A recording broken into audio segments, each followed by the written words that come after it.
Good morning, everybody. Today is Wednesday, and we have our community transmission from Ben that came out about an hour and a half ago, maybe 2 hours by this point. So I thought we would just go over what is coming out in the August update and what we know about the future content coming out in Star Wars Battlefront 2. Eventually. Welcome back. It is early in the morning for me here, so I apologize if my voice is a little drowsy. I just rolled out of bed, saw that the update was there, and decided to come downstairs to make this video. So the August update will be coming out on August 29th, which is going to be 1 week from today, so next Wednesday. And it will include 2 different versions of Clone Wars skins. So we'll have the 41st, which is the camo skin, and then the 327th, which is the yellow lined one. Each skin will cost 20,000 battle points, or you can buy all 3 for the assault, heavy, and specialist classes. There isn't any changes to the officer class, so there's no skins for the officer class. Honestly, perfectly fine with that.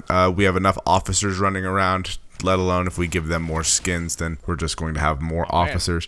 So hopefully players who want to play with the new skins will have to play an assault, heavy, or specialist. What that means is we're primarily just going to see a ton of ion turrets, so get ready for that. But you can get all 3 of those classes skins for 40,000 for each one of these 2 new alterations for the Clone Wars era maps. If you're worried you only need 80,000 battle points to unlock all the new skins coming out in August, you shouldn't have a problem really getting that. Staying on credits, you can buy hero emotes and poses for 2,000 credits each, and then troopers for 1,000 credits each, just in case you're wanting to save for those heroes, which we now know will cost 35,000 credits each. So with the next fall update, you'll be able to buy the 2 new heroes, Grievous and Obi-Wan, for 70,000 credits total, which is less than you'll be spending on skins for this August update. Personally, I feel like heroes could cost a little bit more, being again that everyone is floating so many credits, but they said they use some in-game data to determine the speed at which players are earning credits, and so they come to the 35,000. I don't know what data they're looking at, they didn't really specify, but they're taking into account new players, not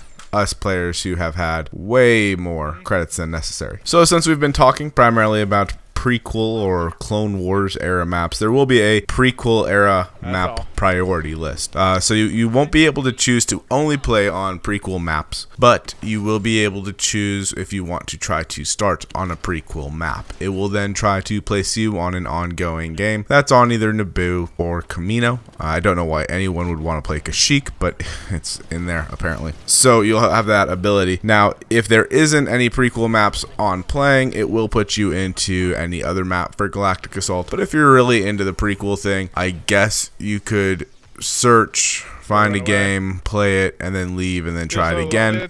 Just try to play your prequel maps. Personally, I will never use this feature because it gives you a 1 in 3 chance of getting Kashyyyk, which is the worst map in the game. So there's no way I am ever going to touch a prequel playlist unless I can decide not to play Kashyyyk. This does make sense though with the new skins coming out, since everyone's going to want to play on maps that will allow them to see their new shiny skins. Now I wish they would put this in more of like a Blast or even a Strike style game, because I do like all the maps on Blast and Strike, so I'll probably be playing a little bit more of that. And speaking of Blast is going to be getting the Naboo hangar from the Heroes vs. Villains, so I'm really excited about that one because I do like playing Blast, and I do like having a lot of new maps in Blast. Blast has gotten the most amount of new maps in this game, and the hangar is actually really fun in Heroes vs. Villains. Now, I don't know how well it's going to go in Blast because it's a lot of open rooms. It's actually just 2 open rooms and a 1 middle long hallway, so that'll be kind of an interesting firefight dynamic since there's really no cover or small rooms to take hold in. But I am looking forward to that, and it's a prequel map, which means that we'll be able to use our new fancy skins. Staying on game modes, Ewok Hunt is going to become permanent, although I already thought it was, and now at the end of the game you'll be able to see more detailed information on the score screen. It'll break down your score by objective, combat, and the scoreboard placement, so you'll know where you rank on your team based off of those 3 things. So if you're more of an objective player, you may be number 1 on objective and number 20 on combat. but you might also be number 1 on scoreboard placement if you're playing the objective that much. So that's always good because it will reward players play the objective solely on the escort maps who pick up the launchers and fire them and don't get as many kills. It'll show them where they rank in what they were doing as opposed to just where they rank overall in score. And finally, we come to the 2-time multiplier that everyone has noticed has left the game. So the reason they took it out is because in the squad system update that's going to be coming out, the 2x multiplier is not going to be there. So they took it out completely. With that, they're decreasing the battle point cost that everything is going to be. So heroes that cost 6,000 are now going to cost 4,500, and heroes that cost 8,000 are going to cost 6,500. For reinforcements, it says 4,000 down to 3,000, but I don't know anything that costs 4,000 battle points. Maybe it's just something I've missed. But for the most part, your reinforcements generally cost 2,000 to 250, and they're going to be 15,000 if they were originally 2,000 and 19,000 if they're going to be 2,500. So I know that sounds confusing. That's a ton of numbers, especially this early in the morning, and I'm already a little tired. So on your screen, there is a breakdown of the conversion rate. Now, speeders are going to be from 200 down to 150, so they only decrease 50 battle points. I do believe that overall, this is not a good change. The reason being is officers are going to have enough battle points before the fighting even begins if they recharge enough people. Now that's a little hyperbolic, but it's pretty dang close. So last night when we were playing, we had one officer have 2,000 battle points before we even got to the objective to start the fighting, solely off of recharging people. It was crazy. He hit everybody all the time, and that is just insane. So I don't think this is a good change for the battle point cost.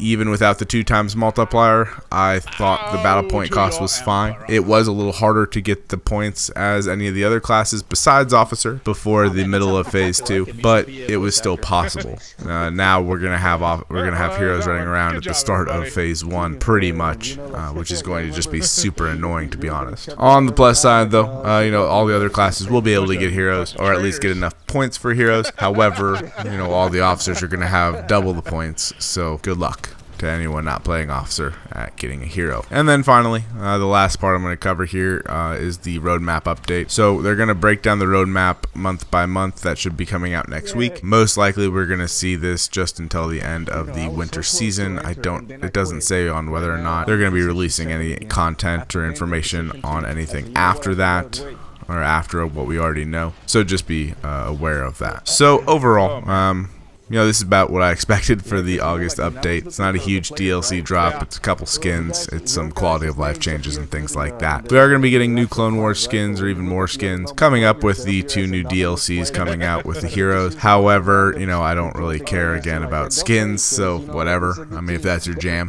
cool. That means you can buy it with credits or crystals or whatever you want to do. Personally, I think it would be kind of cool just to allow you, if you're going to play a Stormtrooper, either First Order, Clone Trooper, or Empire, to allow you to just play whatever version of Stormtrooper you want on whatever map. So if you're on Death Star, you could run around on the dark side with Clone Trooper skins and First Order skins or something like that. I think that would probably be a little entertaining. I know a lot of people would lose it because they think Clone Troopers are on the light side, but Clone Troopers did become Stormtroopers, so they are on the dark side, just FYI. And then, yeah, but I just think that would be interesting. I just had a weird dream about that last night. So not about the update. For the team battles, you know, last night we played the Rogue 181st. That was just so much fun. I really do love that in Galactic Assault. Went fantastic, went great. We had a ton of people. I'm sorry to everyone who didn't get in right away or didn't get in at all. I know that we had a queue of like 14 at some point, which was crazy. But we are going to be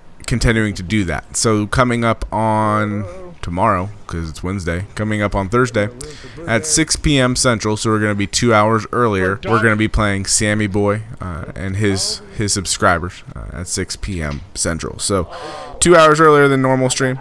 Be right here and you can watch that. Or if you're on the PlayStation 4 and you want to play, just be online on the menu at 5:50, because that's when I'm going to start sending invites out. And I'm going to do invites the same way I did this time. First person to hit the join or accept gets in, because everybody on menu is getting an invite. That is the fairest way I can think to do it. And for those of you who don't click fast enough, I apologize for not getting you in right away. Just make sure you hop into that queue so that if spots come available, you can hop in. In the comments comment section down below. Let me know what you guys think about this new update coming out next week on the 29th. Are you excited for it? Are you not? Do you want more skins? Do you want to be able to play different types of stormtroopers regardless of the era? Let me know. I appreciate you guys taking the time to watch this video. Make sure if you enjoy it to hit that like and subscribe button so that way I know. And I'll see you in game.